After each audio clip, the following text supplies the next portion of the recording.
What's up, guys? It's your boy Jay. Welcome to Jay's World, so let's talk. You know how we do it, so let's get into it. And welcome to another edition of Jay Topics. Okay, first I want to talk about Terry Crews. You know, let me say this to you guys. I don't want to continue to do J Topics, and I don't want you guys to think that every time I come to y'all, I'm ranting and raving and going nuts about something. But I just have to talk about this. Terry Crews is problematic. If you guys have not heard, basically, Terry Crews was on the Today Show last week. He was like in the third hour, and they were asking him different questions about his career and you know what he's going to do next, and even questions about being on America's Got Talent. And of course, being the new host on America's Got Talent, they also asked him about Gabrielle Union and what he thought about, you know, Gabrielle Union leaving the show. And it really took a turn. You know, most people would have just, you know, said, hey, you know what, I don't have a comment. I don't want to really talk about it. And, you know, that pretty much would have been it. But Terry Crews decided not to take that route. Terry Crews decided to weigh in by saying that he's not sure what happened. Racism was never his experience. He never, ever had that type of experience. And he really doesn't understand what she's talking about. I mean, basically just completely undermining everything that Gabrielle Union has alleged that happened to her in terms of what she saw behind the scenes, you know, with racism. They were, you know, talking about how her hairstyles were too black. You know, she even pointed out some issue with some Asian contestant, and she pointed to them saying that was wrong. You know, just pretty much pointing out her experience and her truth as to what she experienced on America's Got Talent. I was just livid. I was absolutely livid when I saw this interview. And my thing to Terry Crews is, why, brother? Why in the world would you do that? Why in the world, as an African American, would you ever speak on another African American's experience when it comes to racism? Didn't Gabrielle stand up for you just a year ago when you claimed that some Hollywood big time manager felt you up in front of your wife at a party?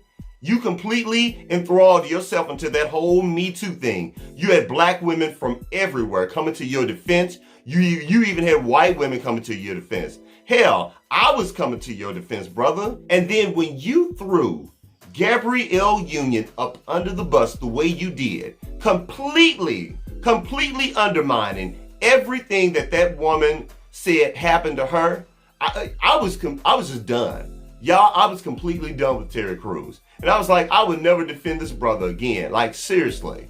You know, I mean, every week he gets on that show, pop locking and buck dancing and tap dancing and smiling real hard. And I totally get it now. You know, brother, I understand you're trying to keep your job. You're trying to keep that bag.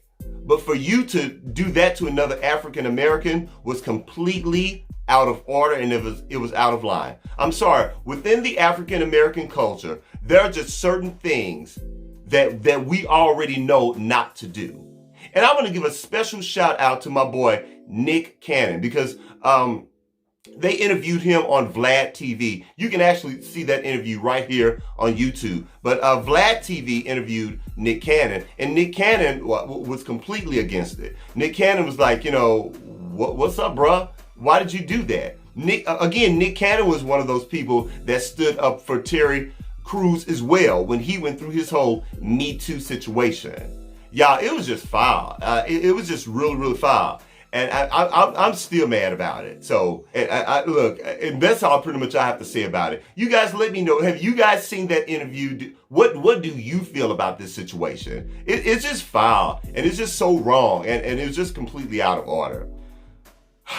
So that's all I have to say about that. But Terry Crews, good luck with that.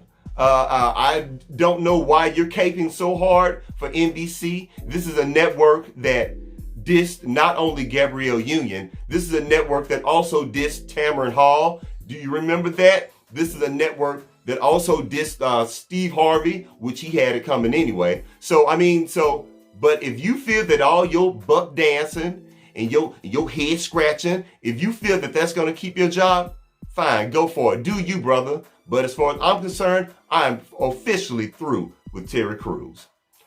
All right. So next I want to talk about Lil Nas X. First of all, congratulations, Lil Nas, on all of your success and your success at this year's Grammys. I was watching Lil Nas X, his performance at the Grammys. And let me ask you guys this. Do you feel that this whole Old Town Road thing is a bit gimmicky to you? Do you feel that Lil Nas X will eventually be a one-hit wonder? I don't know, y'all. I just have that whole one-hit wonder vibe that is just giving me right now. You know, I'll be honest. I was never a big fan of that song. That song, you know, there's just something about that song that just irritates me. Down, down, down, and Old Town Road, and I get it. You know, he has the cowboy hat on with the fringe and the suit and everything, and you know, Billy Ray Cyrus, he's on his guitar and he's singing the hook, and I don't know, I never really cared for that song, but I definitely understand the success of it because it's the perfect blend of hip hop and country. I don't know. What do you guys think? And what really brought it home for me was when Lil Nas X, he was on the Today Show. They were going to bring him out for an interview later on in the segment, but they decided to bring him outside and sing the chorus to the Old Town Road to some middle school kids. You know, they brought him outside and he had that big stupid 10-gallon hat on and his whole little costume. And Savannah,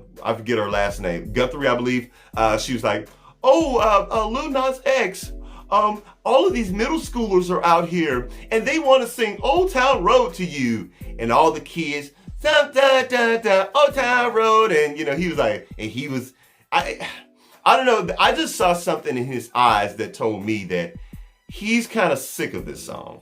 And I don't blame him. I mean, God, the song has been on the charts for like weeks and weeks and weeks and weeks.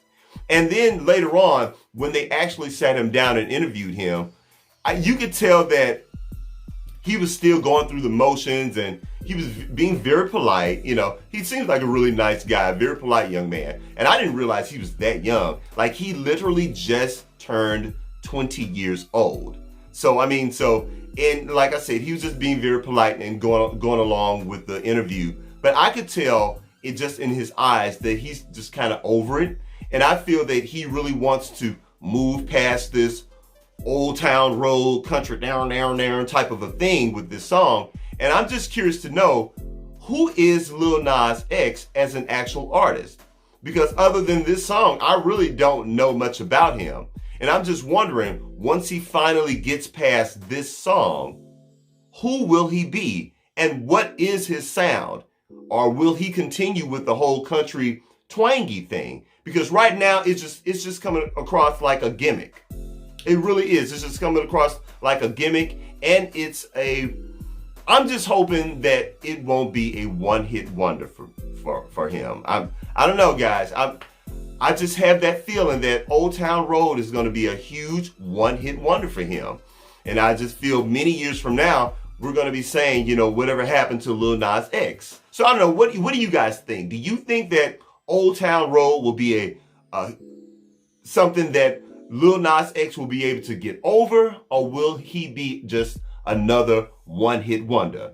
Like, what's that one artist with Gangnam Style? Gangnam Style. Gangnam Style. Remember that? The Korean guy, you know, with that big song, and then it's like now, a couple years later, we have not heard from him since. You know, I'm hoping the best for Lil Nas X. I don't want this to be a one-hit wonder for him, but ooh, y'all, I don't know. Something tells me that this just may be that type of situation. So you guys let me know down in the comment section. All right, last but not least, I want to talk about TMZ. Okay, guys, if you've not heard, and I'm sure you have, in lieu of the passing of our dearly beloved Kobe Bryant and his daughter Gianna and those other 7 passengers in that whole wreck, TMZ is catching a lot of heat right now because a lot of people are complaining, saying that TMZ released that information before the families found out about the death of Kobe Bryant and his daughter. And I felt some type of way about it too, because TMZ, I have no idea. I don't think anyone knows how TMZ is getting this information so fast. And if you guys think about it, let's just do a little timeline on TMZ. TMZ was the first to release the information about Michael Jackson's death, and they were the first to release that picture of Michael Jackson in the ambulance. TMZ was the first to release the information about Whitney Houston. And there are others, I can't think of right off the top of my head right now, but there's something to the way that they're operating things over there at TMZ. And I don't know, it's like, first of all, I'll be honest, I don't trust Harvey Levin. I personally do not support TMZ. I've unsubscribed to their YouTube channel. I don't watch that stupid show. I know they fired my boy Van Lathan. They fired him, and I don't trust Harvey Levin. I really feel that there's some payola involved with TMZ right now. They have to, because there's no way in the world they can get information that fast. They are just getting information way too fast. Way too fast. I mean, way faster than the Associated Press or any of the other major news sites. Something is going on with TMZ. I really do feel, in my opinion, that there's some payola involved. I really do feel that they probably already have certain people, high up people in Los Angeles on the payroll, ready to drop information whenever they need it. Something is going on. And a lot of people are complaining, saying that, this has got to stop. That TMZ is just releasing this information so fast about the deaths and the tragedies of these celebrities, and their own families are hearing about it literally like on the radio with the rest of us. You know what I mean? So I personally feel that something like that will definitely have to go through Congress and our Senate. They are literally going to have to legislate laws. Laws will have to be put in place in order to stop TMZ and other news sites like TMZ from releasing information so fast, especially when it comes to the death of a celebrity. I believe that some type of petition is going to have to get signed and sent off to Congress. And it literally will have to become a law, because other than that, TMZ will just continue to do this over and over and over again. What do you guys feel? Do you guys feel that we need to have some type of law legislated to stop news sites from releasing information so fast? I really do. I feel that there should be like a certain time limit, that they have that governs when a news site can officially release information about the death of a celebrity or a tragedy. I don't know. What do you guys think? Let me know about that down in the comments. All right. So guys, that's it. That's all I got. Please don't forget to rate, comment, and do what? Subscribe. Please subscribe to my channel. What are you waiting on? And after you subscribe, please don't forget to hit the bell icon. Because when you hit that bell icon, YouTube will send you notifications of all of my latest videos. And you too can be down with the notification squad. That's it, guys. That's all I got. And I'll holler at you later. Peace.